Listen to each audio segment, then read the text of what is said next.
The Missing Princess, Part 1, Chapter 2. Ashta woke up the following day and went on her usual morning walk.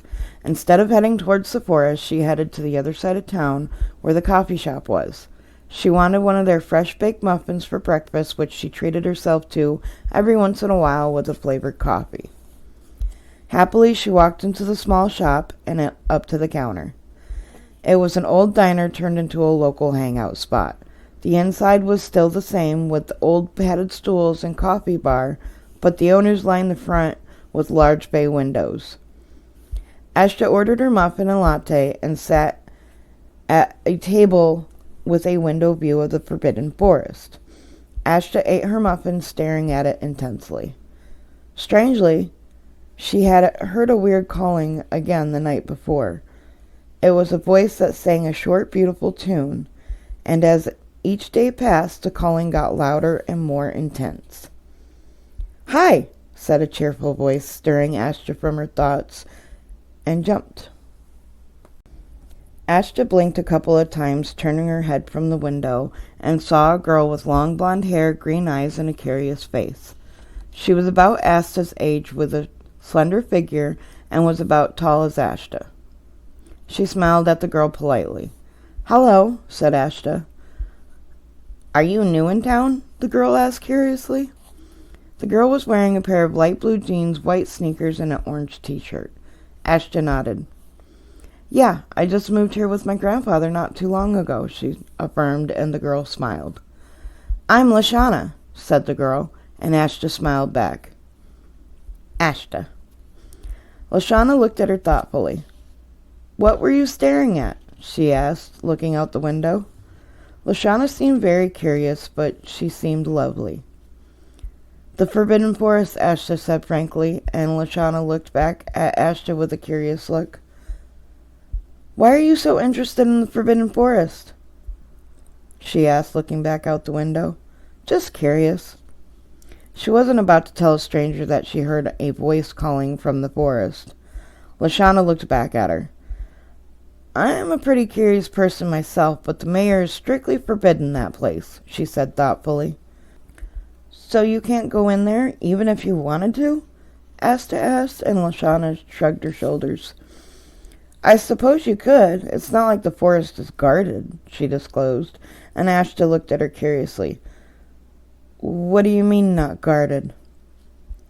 "Well, I've heard stories that once you get past the thicket, a monstrous creature guards the forest," Lashana explained, and Ashta looked at her thoughtfully. After a moment, Ashta busted out laughing. "Creature? As in a big animal?" she asked, and Lashana shook her head. By the look on the girl's face, Ashta saw the girl believed that there were such things as monsters, and decided to drop the subject. So if she did get the guts to go into the forest, she wouldn't have to worry about anyone stopping her, Ashta thought to herself. Suddenly a car pulled into the parking lot, and the driver honked the horn. Lashana looked out the window and smiled. She looked back at Ashta, getting up from the table.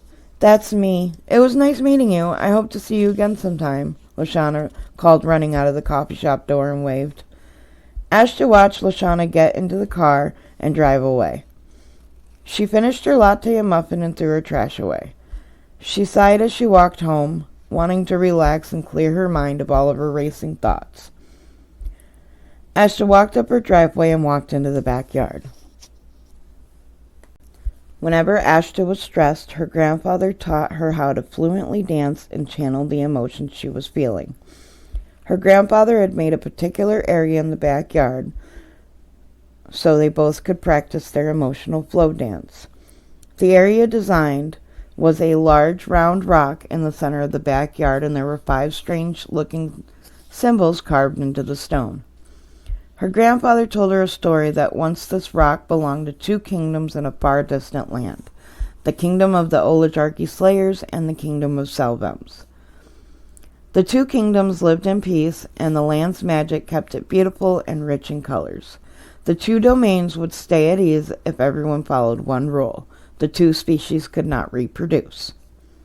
One day, the princess of the Oligarchy Slayers fell in love with one of the princes from the Selbent kingdom. and gave birth to a baby girl. She was born both Selvimp and Slayer, and was the princess of all the land and both kingdoms. She was a hybrid. The empires grew angry and closed their gates on each other. The kingdoms all feared the child and called her an abomination while she was still in her mother's belly. The princess's parents had no choice but to send the child away. After the child's parents sent their baby girl away, the prince and princess told the kingdoms that the child was dead, but the king and queen did not believe them and held a ceremony. During the ceremony, they brutally murdered the prince and the princess for their crimes against the land. The king and the queen announced this after the aftermath of the crimes committed against the two kingdoms. Soon after the missing princess's parents were murdered, the magic disappeared, leaving the land to decay and never grow beautiful again. Unknowingly, another hybrid child was born. At the same time, the princess was born. The other mixed child was a male. His mother and father saw what happened to the other child's parents, so they made a deal with the newly appointed queen. The queen agreed to keep their crimes a secret as long as the child's father married her, and the child and the father would never see the mother again. Against their love for one another, the boy's parents agreed. The father married Queen Maya, becoming the new king of Selvimps, and the mother went back to the kingdom of the Slayers, becoming a commoner. The hybrid boy grew up never knowing the truth about his parents, but the queen made him the prince of Selvimps, so he never asked. While growing up, the prince too wanted unity again, but the king punished him when he spoke of anything happy or cheerful. The king was ashamed of having a hybrid for his son, so he whipped the boy with leather straps. The prince became mean and arrogant.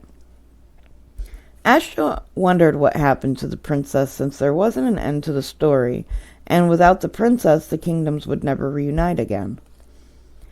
Ashta's grandfather said the symbols on the rock were the 5 magical elements that would keep the unity among the land: air, earth, fire, and water, and the 5th symbol was an unknown source of a supernatural energy. No one knew to this day what the 5th symbol signified. It was a stick figure of a person with their arms up and 4 circles above. Heavily, Ashta sighed, stepping up on the rock platform with engraved symbols. She cleared her mind and focused. She slowly moved her arms to a silent song, spinning around, moving her arms and legs and letting her emotions flow through her. Effortlessly, she began moving more swiftly and more smoothly. Ashta closed her eyes, feeling a breeze pick up, and flowed with it effortlessly, feeling as though she was one with the air. Her grandfather watched her proudly from his study window. His mouth dropped open when he saw one of the symbols begin to glow a bright white light and appear on the back of Ashta's neck. He watched as she lifted off the ground and ascended into the air. "Oh my," he said as his hand flew to his mouth. "It has begun," he exclaimed, running away from the window and out of the study.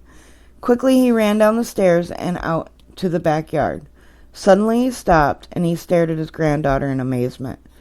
The spirits had found her, and now she must know the truth, he thought to himself, watching Ashta in the tornado of wind. The wind died down, and Ashta descended to the ground.